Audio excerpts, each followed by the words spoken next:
എന്തുകൊണ്ടാകാം ബംഗ്ലാദേശ് മുൻ പ്രധാനമന്ത്രി ഷെയ്ഖ് ഹസീന ഒളിവ് ജീവിതം അവസാനിപ്പിക്കാൻ ഓഗസ്റ്റ് 5 തന്നെ തീരുമാനിച്ചത്? അതിൽ പ്രധാനമായും ചില കാരണങ്ങൾ എടുത്തു പറയുന്നുണ്ട്. ബംഗ്ലാദേശ് രാഷ്ട്രീയത്തെ വീണ്ടും പിടിച്ച് കുലുക്കുന്ന അല്ലെങ്കിൽ ചൂട് പിടിപ്പിക്കുന്ന നിർണായക സംഭവ വികാസമായി ഇത് മാറുകയാണ്. 2024 വിദ്യാർത്ഥി പ്രക്ഷോഭത്തെ തുടർന്നുകൊണ്ട് രാജ്യം വിട്ട് ഇന്ത്യയിലെത്തിയ മുൻ പ്രധാനമന്ത്രി ഷെയ്ഖ് ഹസീന ആദ്യമായി ഇവിടെ ഒരു പൊതുപരിപാടിയിൽ പങ്കെടുക്കാൻ ഒരുങ്ങുകയാണ്. ഓഗസ്റ്റ് 5 വൈകിട്ട് ഡൽഹിയിൽ നടക്കുന്ന സൗത്ത് ഏഷ്യൻ ഫോറത്തിൽ അവിടെ കറസ്പോണ്ടൻസ് ക്ലബിന്റെ പരിപാടിയിൽ ഓൺലൈനായാണ് ഹസീന പങ്കെടുക്കുക. രാജ്യം വിട്ടതിനു ശേഷം ആദ്യമായാണ് അവർ ഒരു പൊതുപരിപാടിയിൽ അല്ലെങ്കിൽ ഒരു പൊതുവേദിയിലൂടെ തന്നെ ലോകത്തോട് സംസാരിക്കുന്നത്. ഈ പരിപാടിയുടെ തീയതിയാണ് ഇപ്പോൾ ഏറ്റവും കൂടുതൽ രാഷ്ട്രീയ ചർച്ചകൾക്ക് വഴിവെക്കുന്നതും.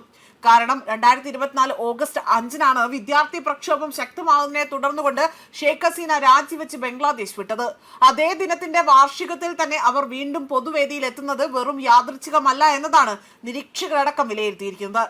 പരിപാടിയിൽ ഹസീനയുടെ മകനായ സാജിദ് വാസിദ് ജോയ് ആകട്ടെ, അവിടെ മുൻ മന്ത്രി മെഹബൂബുൽ ഹസൻ ചൗധരി നൌഫൽ, അതേപോലെ മുൻ ക്രിക്കറ്റ് താരം, ഇവരെല്ലാവരും തന്നെ, അതുമാത്രമല്ല മുൻ നയതന്ത്രജ്ഞർ അടക്കം എഴുത്തുകാരടക്കം ഈ ഒരു പരിപാടിയിൽ പങ്കെടുക്കാനായി തന്നെ എത്തുന്നു എന്നതാണ് മറ്റൊരു വസ്തുത. ബംഗ്ലാദേശിന്റെ ഭാവി രാഷ്ട്രീയത്തെക്കുറിച്ചും ജനാധിപത്യത്തെക്കുറിച്ചും രാജ്യത്തിന്റെ നിലവിലെ സാഹചര്യത്തെക്കുറിച്ചും ചർച്ചകൾ നടക്കുമെന്നതാണ് സംഘാടകർ അറിയിച്ചിരിക്കുന്നത്. ഡൽഹിയിലെ സുരക്ഷിത കേന്ദ്രത്തിൽ കഴിയുന്ന ഷെയ്ഖ് ഹസീന അടുത്തിടെ തന്നെ നൽകിയ അഭിമുഖത്തിലും സ്വന്തം രാജ്യത്തേക്ക് മടങ്ങാനുള്ള ആഗ്രഹം തുറന്നു പറഞ്ഞിരുന്നു. അറസ്റ്റ് ചെയ്യപ്പെട്ടേക്കാം, ജയിലിൽ അടയ്ക്കപ്പെട്ടേക്കാം, കൊല്ലപ്പെട്ടേക്കാം, ഇതെല്ലാം എനിക്ക് അറിയാമെങ്കിൽ പോലും ജനങ്ങളുടെ വിളി കേട്ട് നാട്ടിലേക്ക് മടങ്ങണമെന്ന് തന്നെയാണ് എൻ്റെ ആഗ്രഹം എന്നതായിരുന്നു അവർ വ്യക്തമാക്കിയത്. അതേസമയം വിദ്യാർത്ഥി പ്രക്ഷോഭവുമായി ബന്ധപ്പെട്ട കേസുകളിൽ ഹസീനയ്ക്കെതിരെ ബംഗ്ലാദേശ് കോടതി വധശിക്ഷ വിധിച്ചിരിക്കുകയാണ്.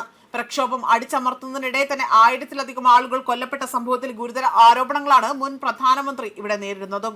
ഹസീനയെ ഇന്ത്യക്ക് കൈമാറണമെന്ന ആവശ്യവും ബംഗ്ലാദേശിലെ ഇടക്കാല ഭരണകൂടം ആവർത്തിച്ച് ഉന്നയിച്ചിട്ടുണ്ടെങ്കിൽ പോലും ഇന്ത്യ ഇതുവരെയും അത് സംബന്ധിച്ചുകൊണ്ട് ഔദ്യോഗിക തീരുമാനം പ്രഖ്യാപിച്ചിട്ടില്ല. ഇപ്പോൾ ഈ ഒരു പൊതുപരിപാടിക്കിടയിൽ പങ്കെടുക്കുന്നതിൽ മറ്റൊരു രാഷ്ട്രീയ പശ്ചാത്തലം കൂടി ചൂണ്ടിക്കാണിക്കപ്പെടുന്നുണ്ട്. സെപ്റ്റംബറിൽ ഇന്ത്യയിൽ നടക്കുന്ന ബ്രിക്സ് ഉച്ചകോടിയിൽ പങ്കെടുക്കാൻ ബംഗ്ലാദേശ് പ്രധാനമന്ത്രി താരിഖ് റഹ്മാൻ എത്തുമെന്നും പ്രതീക്ഷിക്കപ്പെടുന്ന സാഹചര്യത്തിലാണ് ഹസീന വീണ്ടും പൊതുവേദിയിൽ എത്തുന്നത്. ഈ സമയക്രമം യാദൃച്ഛികമാണോ അതോ ബംഗ്ലാദേശ് രാഷ്ട്രീയത്തിന് വ്യക്തമായ സന്ദേശം നൽകാനുള്ള ശ്രമമാണോ എന്ന ചർച്ചകൾ ഇതിനോടകം തന്നെ ശക്തമാവുന്നുണ്ട്. ഡൽഹിയിൽ നിന്ന് ഷെയ്ഖ് ഹസീന പറയുന്ന ഓരോ വാക്കും ഇനി ബംഗ്ലാദേശ് രാഷ്ട്രീയം മാത്രമായിരിക്കില്ല, ഇന്ത്യ ബംഗ്ലാദേശ് ബന്ധത്തെയും മേഖലയുടെ നയതന്ത്ര സമവാക്യങ്ങളെയും സ്വാധീനിക്കാൻ കഴിവുള്ളവയായിരിക്കുമെന്നതാണ് വിലയിരുത്തുന്നത്. ഓഗസ്റ്റ് 5 ഈ പ്രസംഗം ബംഗ്ലാദേശ് രാഷ്ട്രീയത്തിൽ ഒരു പുതിയ അധ്യായത്തിന് തുടക്കം കുറിക്കുമെന്നതാണ് ഇവിടെ എല്ലാവരും ഉറ്റുനോക്കപ്പെടുന്നതും. മാത്രമല്ല ജൻസി വിദ്യാർത്ഥി പ്രക്ഷോഭത്തെ തുടർന്നുകൊണ്ട് 2024 ഓഗസ്റ്റ് 5 ഷെയ്ഖ് ഹസീന ധക്കയിൽ നിന്ന് പലായനം ചെയ്തത്.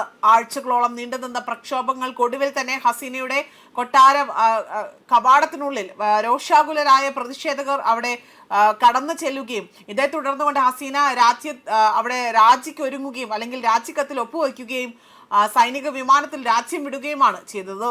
ന്യൂസ് ഡെസ്ക് കർമ്മ ന്യൂസ്.